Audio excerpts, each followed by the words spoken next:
Thank you, Dr. Mustafa Al-Ali, for being brief and to the point. My next speaker is Abdulla Al-Khalifa. Please.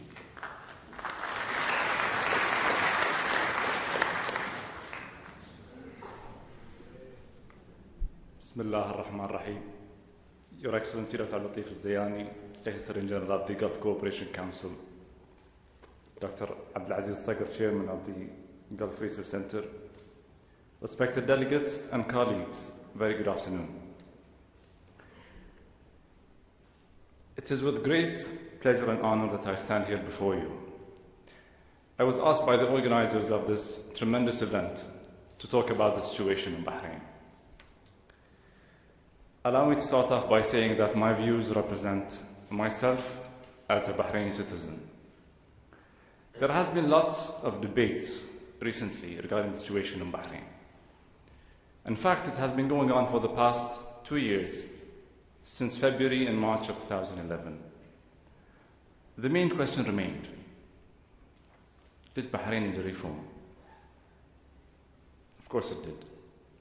It is not only that there was a genuine need for reform in Bahrain. There was a recognition by both the people and the leadership for this need.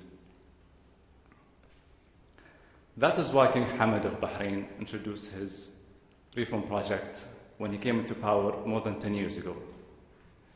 Back then, in 2001, it was a serious, bold, courageous decision to bring upon a political, social, economic reform project into Bahrain. And it has been developing ever since. Bahrain had started its spring 12 years ago, and the events of February and March of 2011 has nothing to do with the so-called Arab Spring, which was not only Arab, by the way. In Egypt, Tunisia, and Libya, we have witnessed national uprisings. In Bahrain, the protests have their roots from external motivations, and the government and its reforms have their roots from internal motivations. We are not hiding our head in the sand and pretending that there are no problems in Bahrain. Yes, there are problems in Bahrain. And the main problem is the core of sectarian, extremist opposition figures whose objective is not reform, but to continue to destabilize the country's institutions and to destabilize public confidence in the state and the government in order to generate a state of public discontent, and has provided the religious and political cover for the violence in the street, which is simply part of a regional expansionist project.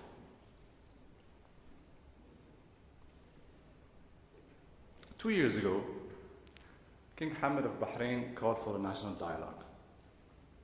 All sectors of society were invited to discuss 4 main themes: politics, economics, human rights, and legal affairs.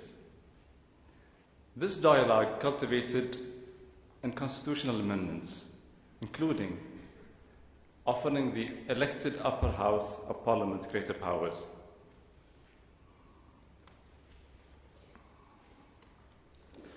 It was realized then that that wasn't enough.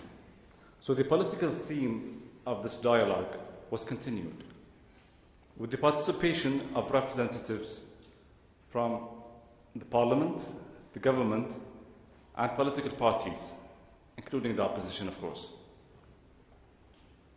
All agreements in this dialogue will be sent to the king to adopt the necessary procedures through the constitutional institutions. Yes, it is moving slowly, and yes, there hasn't been any substantial agreements yet, but there is an open platform for dialogue, including everyone whose genuine interest is reform. Throughout this mechanism, Bahrainis will determine their topics, their interests, and their needs, and they will try to reach solutions for them in the most appropriate manner. It is the strongest form for agreement. It is even more powerful and sustainable than voting with a crashing majority. Last but not least,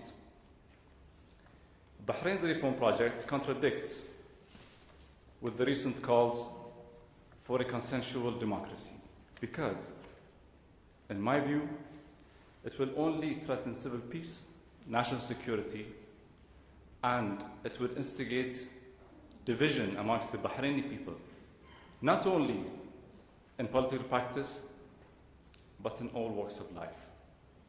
And with that,